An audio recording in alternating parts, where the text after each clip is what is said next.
Պարոն Կարապետյան, կարծում եմ նորություն ասած չեմ լինի, որ դուք եւ Արցախի նախկին պետնախարար Ռուբեն Վարդանյանը բավական շատ ընդհանրություններ ունեք։ Երկուսդ էլ բիզնես գործունեություն եք ծավալել Ռուսաստանում, մեծ ներդրումներ եք արել եւ Հայաստանում եւ Արցախում, բայց այսօր Ռուբեն Վարդանյանը օրինակ գտնվում է Բաքվի բանտում։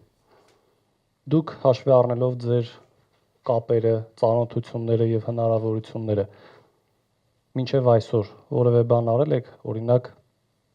Ռուբեն Վարդանյանի պահման պայմանների կամ նրա վերադարձի հարցի շուրջ եւ առաջիկայում ինչ եք պատրաստվում անել։ Հաշվի առնելով հարևան երկրի ներքին վիճակը,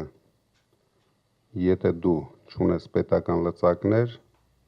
չես կարող ոչ մի ազդեցություն ունենալ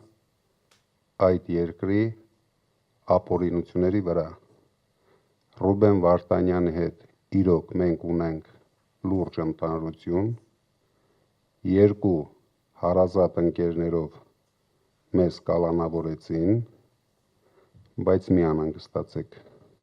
շատ շուտով արդարությունը Հայաստանում հաղթելու է, արդարադատությունը հաղթելու է եւ ձևավորելով կառավարություն